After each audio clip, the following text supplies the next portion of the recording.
Our next panel is going to be looking at the opportunity and challenges in the food delivery business, including cloud kitchens, whether they're an opportunity or a threat. And to discuss that, I'd like to call our panel up on stage. Karan Tanna is founder and CEO of Ghost Kitchens. Munaf Kapadia, Chief Eating Officer of the Bohri Kitchen. Pranav Rungta, Director, Mint Hospitality. Rajiv Kumar, Co-founder and Chief Business Officer, SmartKitchen.co. Dheeraj Gupta, Managing Director, Jumbo King Foods. Sahil Jain, Co-founder, Dineout. Fenn, founder, Mahabelly. Vicky Singh, founder and CEO, Smart Co Kitchens. Vishnu Vardhan, Senior Research Analyst at Euromonitor. And to lead the discussion as moderator, Samir Kuckreja, founder and CEO of Tasanaya Hospitality. Okay, welcome to what should be hopefully a fun, interesting session on a hot topic, delivery, cloud kitchens, the opportunities and the challenges. Various estimates on the food delivery market in India, ranging from $2 billion to $4-5 million. Various reports on it from different statistics, but the common theme is that it's growing. It's growing at about 30 to, again, different figures, 30 to 50% per annum. A lot of exciting things happening in delivery. Cloud kitchens is only one of them. There are very interesting developments with many casual and fine dining brands venturing in to the delivery space in a very focused manner. My friend Anurag right here is one of those key movers who's kind of pivoted from his casual dining business, which is still running successfully, into operating and creating new cloud kitchen brands, delivery-focused brands. So delivery is a big opportunity. So in fact, my consulting company, along with a British consulting company called IIM, is bringing out a very detailed report on the Indian food delivery market, which will be released in March. We've been researching it for 6 months now, and we found amazing insights, amazing opportunity. And also, if you compare where we are in India and the food delivery market to developed markets like the UK, the US, or growing markets like Indonesia and Singapore, we are actually not even at the cusp. So whether it's in terms of frequency, whether it's in terms of spends, whether it's in terms of orders per day on the aggregators, orders per day being done, there is what is good news is there are a lot of levers, there's a lot of headwind in the delivery business. So keeping that overall context in mind, I think it's a very relevant and interesting topic. And one interesting anecdote, I actually was at Nirula's in 1995, when we started, we were the first restaurant company in India to do delivery 25 years ago. And we did it because Domino's and McDonald's were coming in. So we said, shit, we're a QSR chain, let's start delivery. So I've kind of seen the delivery industry evolve. And of course, it's grown crazy. Another fun anecdote was that a good friend of mine, who's the largest investor in Zomato, had called me in 2009 and said, listen, I've invested in this food tech startup, and will you meet these guys? And I said, sure, I met them. And he called me and said, I've just put in my first round, will you put in 10% with me, same value? I had a 40% call center. And I remember when I called the then CEO of Domino's and McDonald's, they all laughed. When I said, online ordering, this is 2009, 11 years ago, okay? So I think the market and the way it's changed has been quite interesting in India. A lot of action on various fronts. So I'm going to now we've got a large panel, very interesting panel. So I'm going to ask them all to very briefly introduce themselves, and then we're going to debate a couple of topics which I'll cover when we start. Thank you.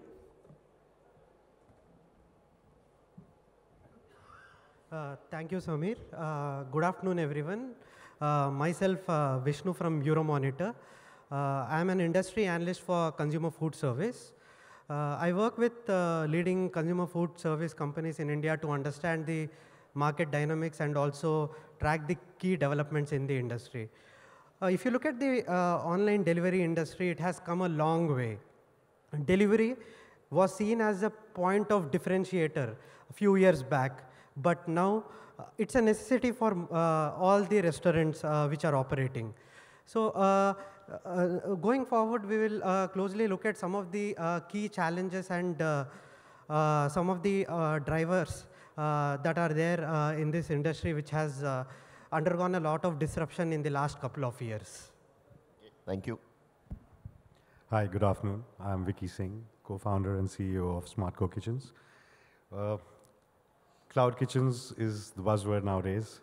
We like to think that we are addressing the traditional challenges of growth for brick and mortar restaurants, that is real estate and labor, by providing facilities, accessing new geographies, working towards a labor arbitrage, a rental arbitrage, and creating an environment for restaurateurs, for my friends over here who spent their time and effort creating the IP that they have, giving them a platform to roll out in newer geographies without getting involved at the level they would need to with a traditional brick and mortar store. Hi, my name is Thomas. I run this Kerala cuisine brand in Delhi called Mahabelly. We have been running this for about 5 years now. We have 2 cloud kitchens, 1 catering kitchen, and a full stack restaurant. And thanks, Samir, for having us here. Hi, this is Dheeraj here from Jumbo King. And, I think there is going to be this marriage of the old world and the new world. So when even we see how business is changing, and typically Jumbo King would qualify as an old world company because we are doing the brick and mortar retail. And what I'll be talking about is I think we've been very, very happy working with Swiggy and Zomato. It has been a partnership, but it has to be done in the right way. So, and cloud kitchens, of course, is another huge big thing. And I was, telling Samir and the others that I think Domino's has been a cloud kitchen, the oldest cloud kitchen format over years. It was not called a cloud kitchen because they would put up stores in not very prominent areas to bring down real estate cost. And that is now become available to all kinds of food. So if done in the right way, I think it's not one is going to kill the other. All the formats are going to thrive and the food industry is going to become really, really big. Thanks. Hi, I'm Sahil. I'm founder at Dineout. So while Dineout is the largest dining out platform in the country where we focus on dine-in business for the restaurants, we also have the complete restaurant tech software, right? A SaaS business where the idea is to democratize tech for the restaurant, right? What we believe is for the restaurant, especially in the delivery business or the cloud kitchen business, for the restaurant to make the bottom line that they want to, they need to have a great usage of tech to automate a lot of things, understand their consumers better, the ordering patterns better, in order to be able to have the right menu, the right pricing, the right naming convention, etc. Only then it can be a highly profitable or even a decently profitable business, right? And I think we've got that tech that we want to enable at 50, 100,000 restaurants in the country to enable them to focus on data, not just for their dine-in business, but for their delivery business as well. And that's where we are at right now. Hey guys, I'm Munaf Kapadia.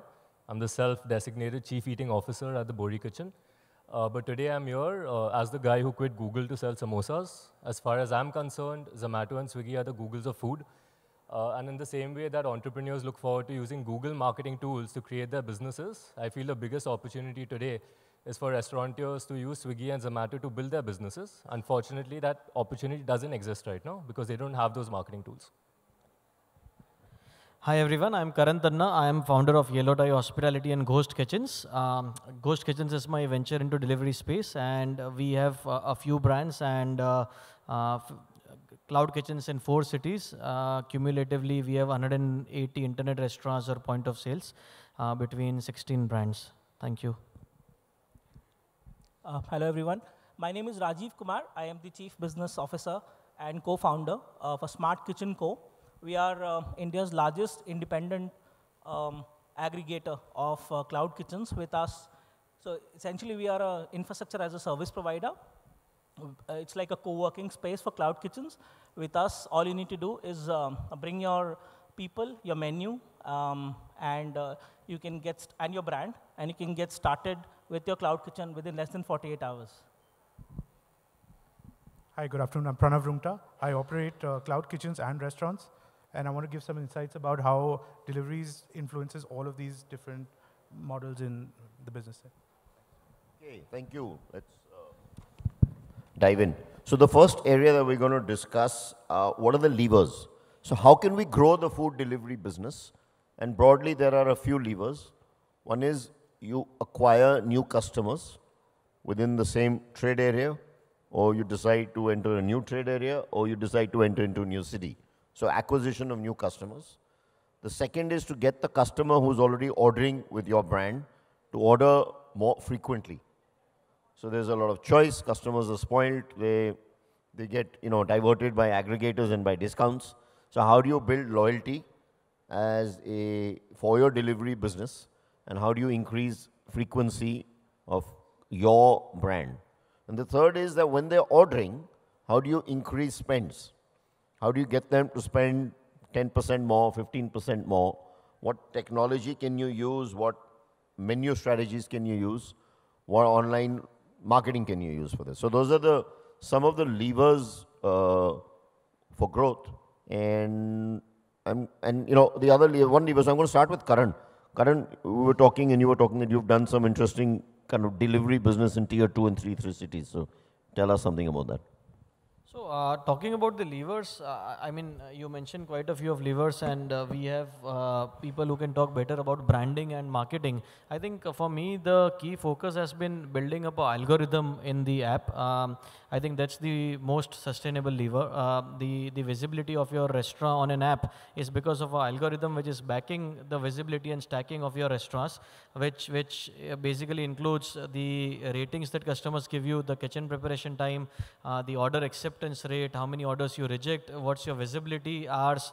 So considering that you have built up a little bit of a traction, if you if you focus on operational excellence and very closely monitor all these levers that will affect your algorithm, I think your customer acquisition cost in future will reduce, and you will be able to build up sustainable businesses because you will have a privileged visibility. Okay, Munaf, you've built actually a brand which started only as a cloud kitchen brand, and largely is, cloud kitchen. So how do you manage, what's the challenge of building a brand when you don't have a brick and mortar presence? Right. So actually, I created my brand by inviting people home. I know. And they're charging them money for it. So as far as I'm concerned, you acquire customers either through pull or push. Okay, push would mean you offer discounts, you buy banners, you buy CPC, so people see your brand and they click on it and they buy from you. Unfortunately, I think in the delivery space, when you try to do push, your P&L doesn't make sense. The minute you try to promote yourself on any of these platforms, you start losing money. So pull is the way to go, and at the Bohri Kitchen, we've done that decently well. For example, in our previous financial year, we spent 1.2% of our total revenue on marketing. That's it. And yet we managed to generate the kind of business that we did. So it's about branding, it's about depth, it's about people wanting to search for you amongst the 3,000 brands out there. Okay. Thomas, you've got a very niche cuisine. We were discussing, so is cuisine a driver? I mean, is cuisine a differentiator and a driver? So from a delivery standpoint, there are basically 4 quadrants. You have North Indian, South Indian, Asian, and pizza, burger, pasta. This is where you'll find the widest variety of brands offering different kinds of food, which also means that the competition is the fiercest here. So I'm a little old school in the sense that if somebody is doing it at a fairly good level, there's probably not that much of an opportunity right there to capitalize on. So what we do is probably an offset of like a larger bracket called South Indian cuisine. We focused on Malayali food. So we've taken the length and breadth of Kerala cuisine to be specific. And because of that, there's an automatic barrier to entry in the sense that the kind of time and efforts that you invest in building your menu is fairly unique to your brand and is fairly unique to your product. Pranav, you've got both. You're doing brick and mortar, running restaurants, and this. How do you differentiate, and how are you focusing on acquiring customers in the delivery, for your delivery brands? So there are 2 challenges. One is acquiring the customer, and one is retaining the customer. So in the traditional restaurant space, in the brick and mortar, acquiring a customer is much easier for delivery because he's eaten your food. He knows what it tastes like, and he's going to come back again and he's going to order the food because he knows that he's eaten XYZ dish at XYZ restaurant. For a delivery business, the tough part is the easy part is acquiring the first-time customer because you can buy clicks, you can buy various marketing tools from the aggregators to get the first order. To retain him to come back and order the second time, that is the challenge. Packaging, according to me, taste of food is something which is standard. I'm sure 8 or 10 restaurants serves a decent biryani. But to get the guy to come back and order the same biryani from you, packaging has to stand out. Sure. I've seen Anurag sir, for example, his biryani brand, they serve it in a tin. And the first time I ordered it, the next time I ordered again, just because it came in that tin, it was neat, it was easy to eat. So that plays a big role to get packaging a big role. Packaging, I think. Okay. Rajiv, you were talking about these kind of operational hygiene checklists, which my guess is if you do a good job at it, it will help with customer retention. Yeah. So tell us something about that. Yeah, so I will take away from where Munaf left. We have categorized our customers in 4 different categories. The A-lister could be a national chain which has standardized its food production and is looking to scale. A city hero would have a multiple restaurant within the city and more or less figured out how to distribute.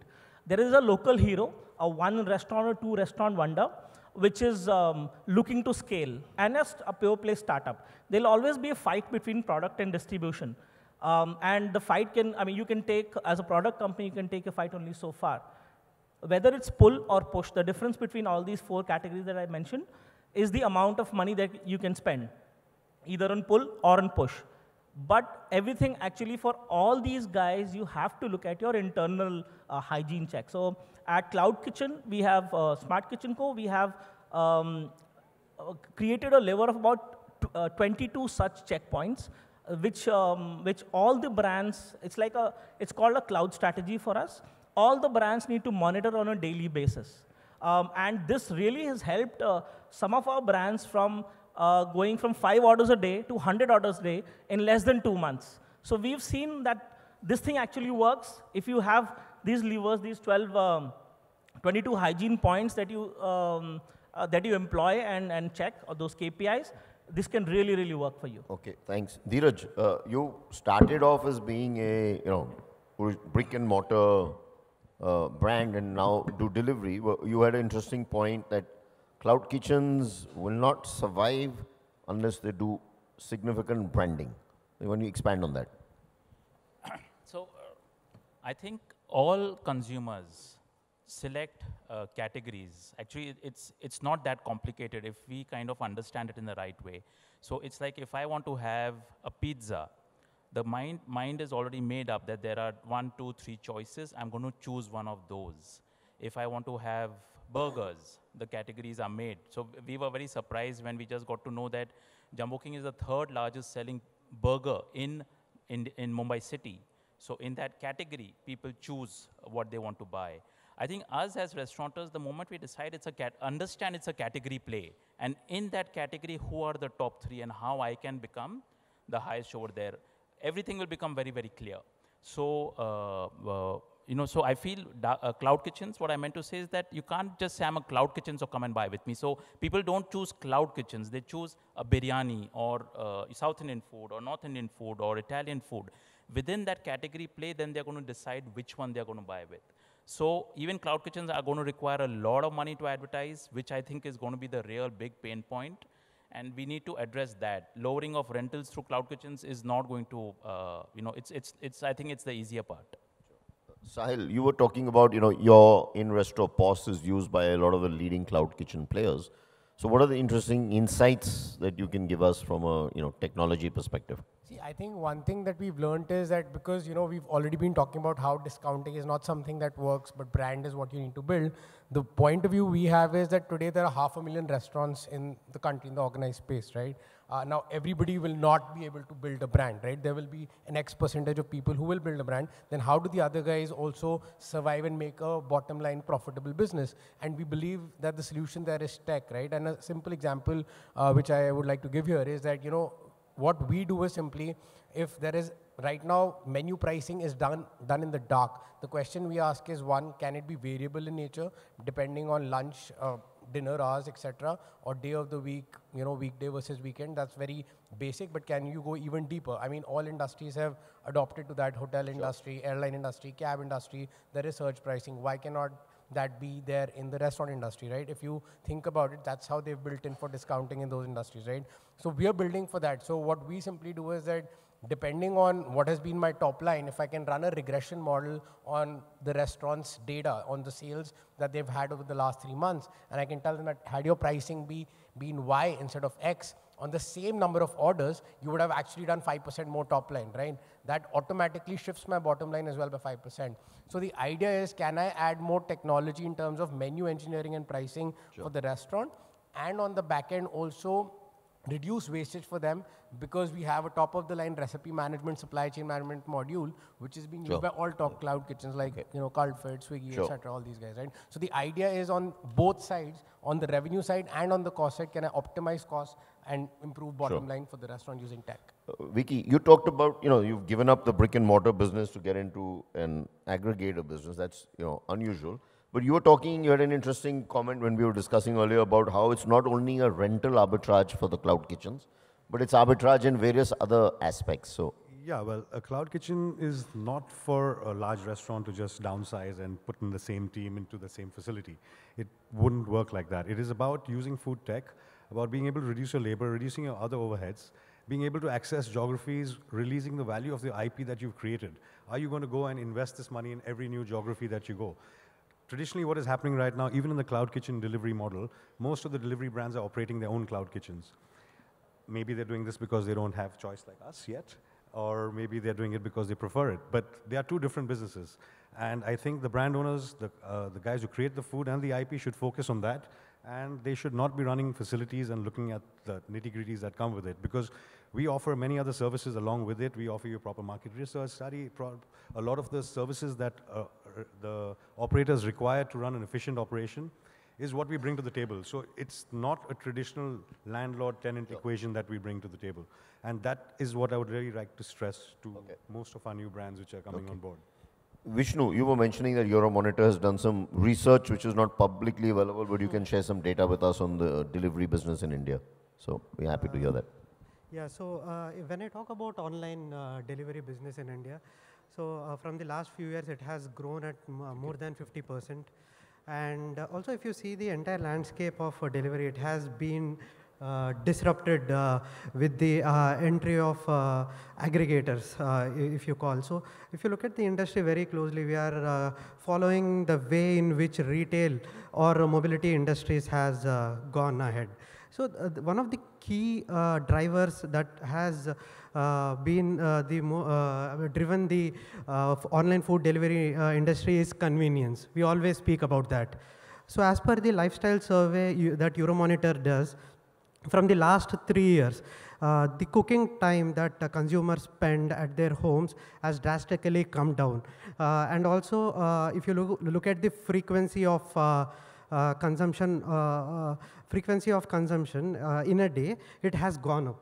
So the number of eating occasions are increasing, and this is because of the affordability at which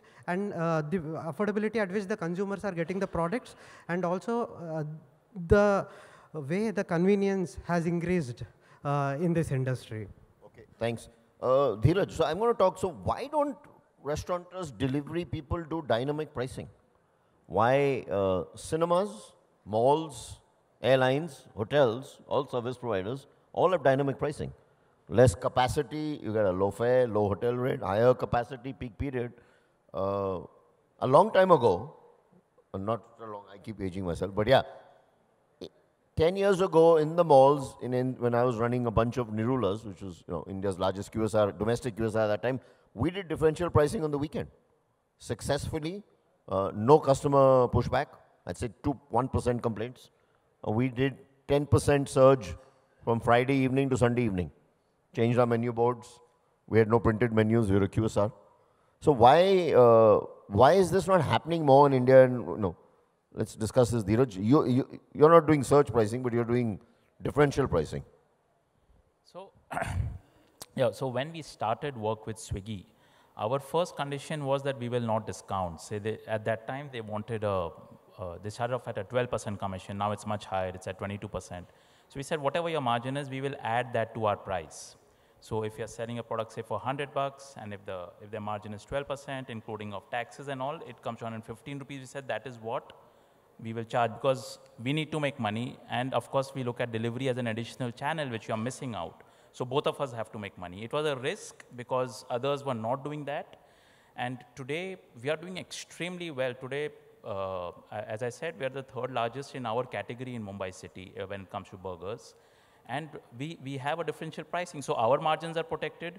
When Swiggy increases their, their margins from 17% to 20%, we just increased our prices by that 5% extra. And consumers know the pricing, and they understand that, okay, I'm going to get the convenience of sitting at home and buying, and they are willing to pay the, the difference. It's a risk, and I think we have taken it, and we've come out on the other side very, very happy. Please stop discounting. It is not worth it. Karan, have you got any examples, any thoughts? I just want to ask any of the operators in the room. What are your thoughts on differential pricing, weekend pricing, stuff like Dheeraj is doing, higher pricing to cover? I think it's a matter of demand and supply. I mean, if at airport, if you increase the competition and accessibility, you might not be able to charge that premium. If in the movie theaters during intervals, if you allow the outside hawkers to also serve, the movie theater prices will also go down. So I think if you have excess demand and you think that instead of 150 orders, you would like to efficiently do 130, and still by increasing prices, the volume will not go down beyond 20 orders, then you increase the pricing. So I think it's a simple math. If you are not doing well, you might have to decrease the prices also. Okay. Anyone else wants to add to? Yeah, just to add small point. See, as a food company, your food costs about 35%. That's an average. But are you saying that if the vegetable prices go up, you will increase your food prices? That kind of dynamic pricing doesn't work, especially not for the category which is for instant gratification. Food is instant gratification. To a certain extent, fashion is instant gratification. People would want, people would see the pricing and try and buy or consume it then and there. For other categories like airlines, maybe dynamic pricing can work. Demand supply is easy to gather. Okay, Munaf, I think you had a point to add. I'd like to ask a question to the panel. Is that cool? You are asking a question to the panel? Yes. Okay. I'd love to hear the thoughts of the panel on, see, for example, I think as restaurateurs, or as delivery players, or even tech players in the F&B industry, I would love to hear your thoughts on customer lifetime value. Because when I got into this industry, the way I looked at it was, you give a discount, you do something to acquire the customer, it's okay if you don't make money the first time. That's fine. That's what I learned in marketing. But then you make money the second time, then you make money the third time. But in delivery, where 60–70% of your business is coming through a channel which doesn't give you customer data, how do you guys deal with that challenge? Anyone wants to answer? Don't deal with it. They're all suffering it, yeah? They've got joint suffering. That's the only thing that's happening on the panel, joint suffering. Yeah, go ahead. So it's a very, very valid question because Zomato and Swiggy don't share data. I think, I keep saying this again and again, it's a category play. You own the category. Rise up in the category. They will need you as much as you need them. Otherwise, you're always going to be begging them for different things. Okay, so I think we've discussed enough on the levers. We'll move on to the next topic. The next topic is challenges. What are the current and future, and what are the challenges? And some of the ones we talked about. How do you scale a brand if you are in one part of the city to the other part? How do you decide what's the next city to go to? How do you choose the city? How do you figure out that your delivery product has demand and will be profitable? And then the profitability of the model. It's fine to discount the first time. We're all in it for making money, right? Making EBITDA. And it's not just about a valuation game. There might be a couple of players in the cloud kitchen space, which sounds very glamorous, that they've got high valuations, but there are only a couple of players. And I can list a bunch of players who have burnt, like I know about $40 to $50 million of investor money has got burnt in cloud kitchens. Brands which have taken money, raised money, and shut down. Okay, so there's a lot of skepticism in the investor community also. So how do you make a model profitable is another challenge. This ownership of the customer, how do you drive? The aggregator is the aggregator, you can't wish them away. So how do you drive more business through your own social media? Is it worthwhile? Pushing your Facebook and your Insta, having a portal which accepts orders, tying up with Dunzos or whoever else in the world, having drivers. is it worthwhile to develop and say, okay, I want 20, 30, 40% of my delivery business to come direct? Is that worthwhile, the investment? And of course, this brand, how do you build a brand? How do you build a delivery brand without burning, extraordinary amount of money? How do you do it cost effectively? So these are some of the challenges. And okay, who am I going to pick up? Well, volunteer, right, good stuff. Go for it. So, see, I'd like to pick on the product differentiation part first, on the brand building aspect.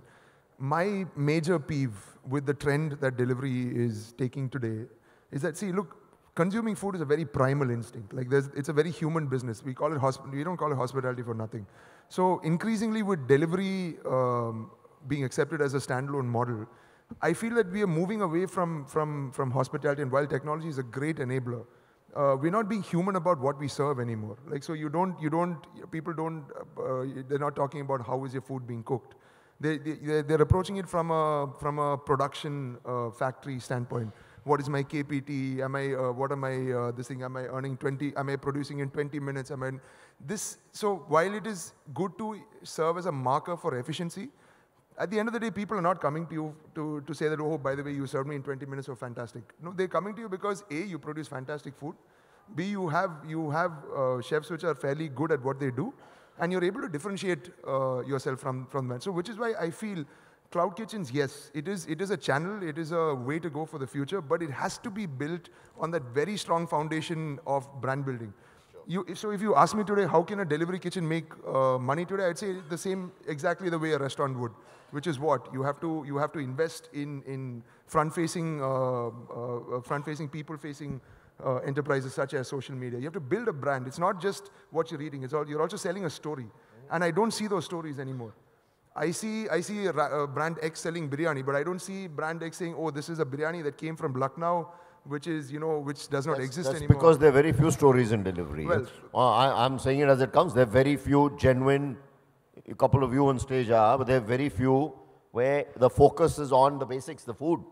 The differentiator, Anurag is nodding away, but the differentiator eventually, trust me, people are not sustainably going to come for discounting.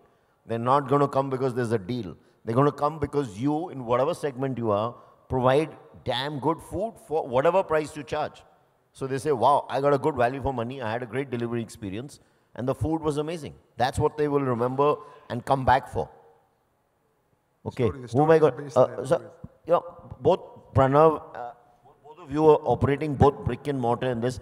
How are you dealing with the challenge of the profitability of your delivery models? I'd love to hear some, and any insights on it. I mean, there is no profitability in the delivery model. No profitability. Simple.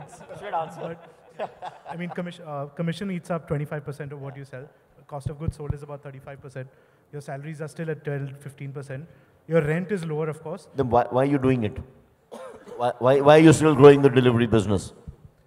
So there's changing trends in the way people are eating food, right? That's the biggest challenge. So people, if they're coming out to eat, first there's cooking of food at home, then there's going out to eat, and then there is ordering food home. And as long as you're getting the good quality food delivered to your house, at least in tier 1 cities, I'm going to see a great swing towards this. In metros, in tier 2 and tier 3, I don't think there's going to be a big demand for delivery. Okay. And there, again, the traditional brick and mortar stores is still going to play a big role. Sure. So I don't see delivery coming in tier 2 and tier 3, but tier 1, definitely there's a big market. Right now, yeah, I think coming to the topic that we were discussing before the session, that the only way the deliveries are going to sustain, or the delivery outlets are going to sustain, is multi-brand.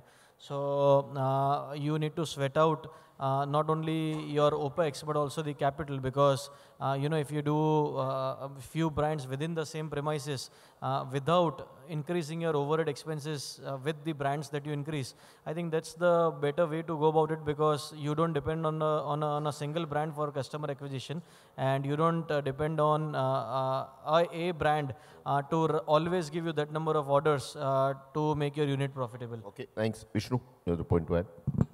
Just to add to what Karan just said, if I had to quote an example from how it's happening in some of the developed countries. So there a lot of centralized huge kitchens are built, And which countries? Could you tell us which countries? So US, UK. So there are a lot of centralized kitchens which are built, and these are rented out for brands, so that it becomes effective for the brands also to enter the business. And also these are only ghost kitchens, but there are a lot of virtual brands which are operating from these ghost kitchens. So it might be only one central kitchen, but the number of brands are in hundreds. China is also one of the good example. Amazing how many terms there are. Ghost kitchen, cloud kitchen, dark kitchen, all the same. I think cloud is the nicest. It's not got any eerie feeling about ghost or dark. Yeah, good. So one thing that's helped us with profitability is I look at delivery in two ways. I look at it as on-demand and I look at it as pre-order. On-demand delivery is what happens on Zomato, Swiggy, and through our own website and call center. Within on-demand, so let's say if I'm doing 100 rupees of on-demand, 50 rupees is my own channels. So it comes through my website, it comes through my social media, and that is always profitable.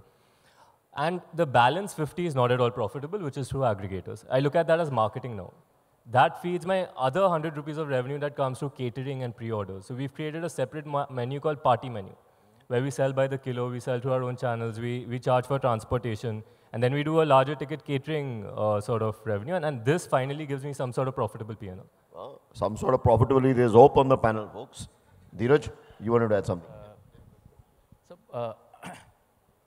I think when Swiggy and Zomato came in, see, we are all focusing about what we want to do. If we kind of just shift the focus to what the consumer wants, they wanted delivery, which I think was a category. So many people came in, and the last two people standing are Swiggy and Zomato. That race got fought over there.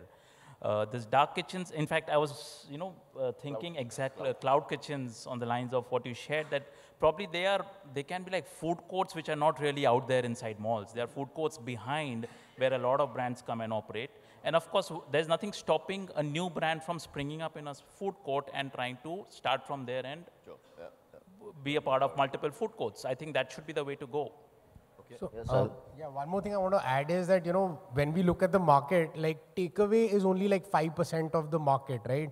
Whereas if you look at more developed countries like US, etc., takeaway is a decent market share, right? So is it something, as I'm asking everyone, like, isn't it that, as an industry body, as NRA, whatever, we should focus on maybe takeaway as a big category to build out, because then you do away the delivery cost and it essentially becomes more profitable. And even as an aggregator, like from a dining out perspective, I think that could be a large category if it is built out correctly, because it is giving some convenience to the consumer and solving the problem of the restaurateur as well. Right? Interesting point. He's dying to answer. Yeah. Go for it. So we at the restaurant we also try to push this as a concept in terms of takeaway, which is great. It's a win-win for everyone.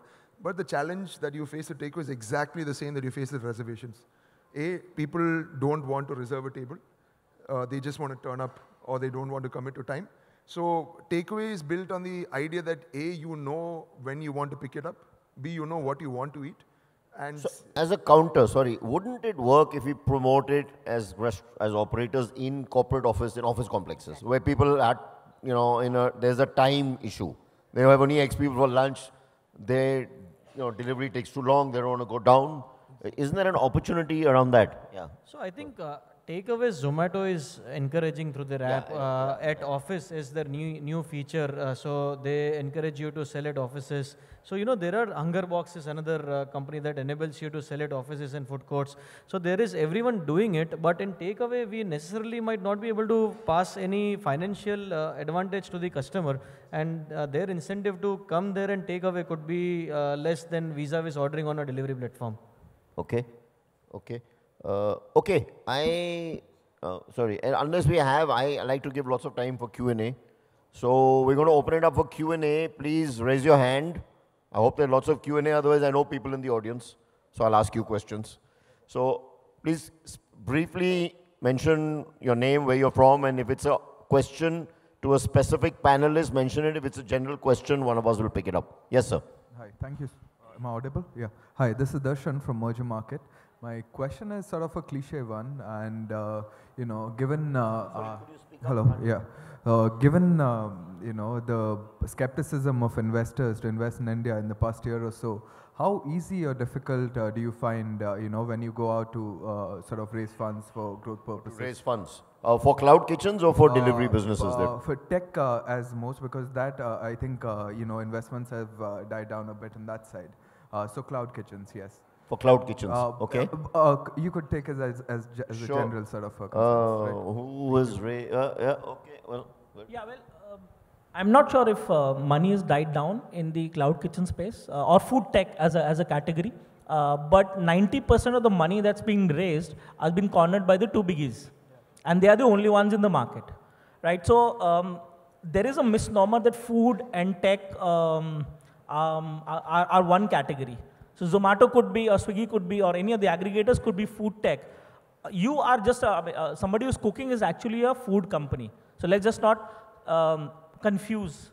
Now technology is just a lever for you to reach out and become a profitable business. You have to put more of your fixed cost into variable, and that is what companies like us, Smart Kitchen Co. is doing. No rental, no capex. You come and start, you do your A/B, you figure out your market, but also understand that there is no one food category which can be scaled from Kashmir to Kanyakumari. You tell me one product that everybody will be very happy. Tandoori chicken. From Kashmir to Kanyakumari, tandoori chicken. Dosa. Okay, no, but a quick further response. It's not that cloud kitchens haven't raised money. So even though there's been a bad funding environment in our, a tough funding environment, and I think in the last 12 months, Inner Chef, among the smaller players, Fasos of course has raised a big round.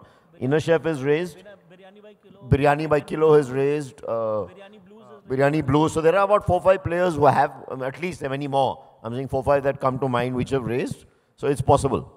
On a lighter note, if you are a food company and if you call it a food tech, your chances of raising money increases. Okay. Do you have a small counter deck? Yes. Are the valuations the same, or like are you all taking a little bit of a? So that's a really long one-to-one discussion. I think we can take that offline about valuations. Okay. More questions? Yes. Can we have the mics? 2 gentlemen here. Yeah, in the front row. Go ahead. Hi. My name is Sachin. I'm from Pune. Normally, my question is about the quality of food we get in through delivery kitchen or when we order online. The taste and temperature of the food changes a lot. So that makes me personally don't order the online food kind of thing. So, sorry. Yeah. So was your question about the quality of the temperature food? and taste changes when it gets delivered to home? Or how does the quality get impacted when you deliver a product home? Oh, okay, anyone? Yeah. That's actually a very good question. You have to optimize your food for delivery. So it has to be packed in a certain way, it has to be heated in a certain way, it even has to be made in a certain way. So when people used to come to my house, or when they come to my house, the biryani they get is very different from the biryani that I deliver, because I realize that I need to reduce the curd content in my delivery biryani because it has a higher chance of getting spoiled. Okay. I don't think it will change from an ingredient standpoint. It's just at what stage you send it at. Like, for example, some restaurants will choose not to deliver certain items because it's just a terrible experience to, like, for example, and it doesn't travel well, right? Like, so you basically, from an ingredient standpoint, I think if there shouldn't be too much of a difference. Like, it's standardized to a point. Okay. Could you pass the mic to the gentleman next to you? What are some of the food security and regulatory concerns that this business has? And what can the regulators do to help improve your business? Sorry, could you introduce yourself? I'm Satish from Fonterra. I was making sure you're not from the government. Who wants to answer that? What are the food? So we hope more regulation will come in. The NRAI is championing this. So actually there is a lack of regulation, total lack of regulation on the cloud kitchen space right now. And it's dangerous. You could have an outbreak of a food poisoning. I mean, there's just no regulation. Okay? So it's actually not good for the ecosystem, it's not good for the consumer. So actually, I think a lot of any of the organized players want more regulation. Right now, there's almost nothing. I would like to just, one small point. This is from the current economic survey, page number 147, volume 1. And no, I had to address this. So why restaurant business is too tough to do in India? While China and Singapore require only 4 licenses to open a restaurant, in Delhi you need 26, in Bangalore 36, in Mumbai you need 22. Do you really need more regulations? No, no, so that's two different. This is courtesy restaurant, NRAI. But yeah, so opening a brick and mortar, it's opposite, it's over-regulated, over-licensed. On the cloud kitchen delivery space, it's under, to me, it's actually dangerously under-regulated and leading to a lot of risk factors. Yes, more questions. Can I just add to this? Yeah, sure. Cloud kitchens typically need only 4 licenses. Or none, by the way. No, if you're compliant, you need at least 4, but no more than that. You're good to go. You're good to go. Yeah, that's all. Okay. More questions? Come on. Yeah, at the back. Can we get a mic? At the back. Ladies raising a hand and standing in the last row. Hi, I'm Samir. I write for ET Prime, Economic Times. I had a question on just managing brands when you're running a cloud kitchen. So in a brick and mortar space, you know you need to keep innovating your menu and the experience you're providing to your customer. How difficult or easy is it to keep introducing new kinds of brands or even cuisines if you have the kitchen infrastructure in place? And is that as necessary as it is in a brick and mortar business? Okay, who wants? Yeah, go ahead, Pranav. So it's quite easy with technology right now. Talkus, in fact, I run from a single kitchen, I run multiple brands, operating a single point of sale system. And there's great integration happening with aggregators right now. So it's quite easy to do that. In fact, the biggest challenge is actually marketing those multiple brands. So I operate one kitchen with multiple brands. And if you go on a listing, there are about 500, 600 listings per area which you go to. I've got probably 5 or 6 of them. So how do I market them is the bigger challenge more than actually the technology part. There's some great partners out there to integrate this thing for you. Just to add to him, I think most of the food brands, they come out of the US. There's a reason for that. They're focusing on categories, pizza, burgers, coffee, donuts, whatever. I think in India, we're making this biggest mistake. We think we can do everything because we have a kitchen. Forget cloud kitchens. Even in real stores, as in restaurants, people keep adding menu. If the sales go down, they add more to the menu. They see someone else is selling a lot of pasta, they add it to their menu. See someone is selling dosa, they add to their menu. It's the biggest fallacy. You need to actually bring your menu down and really focus and create a very strong name for yourself in the category. So dark kitchens, I don't think just because they are behind, they can kind of do whatever they want. It's not, I wouldn't recommend it. Okay. Any other questions? I have a couple of people on the panel who want to ask questions. A very odd panel, by the way. The panelists are asking questions. Go ahead.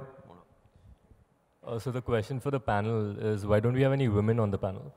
Like, why don't we have any women on the panel? Images. Where's the organizers? So, sorry, yeah, absolutely. Why don't we have a woman on the panel? Yeah, very bad. The question is not for the organizers, it's a question for the industry. That, for example, I don't know too many women entrepreneurs who are in food delivery. Maybe a lot of these problems that we face would actually go away when women get into this space. Okay, point. Good question. Okay. Anyone? Yeah. Anyone else have any questions with any hands raised? Otherwise, then we'll call it a wrap. Well, thank you, everyone. Thank you on the panel. Thank you to the audience.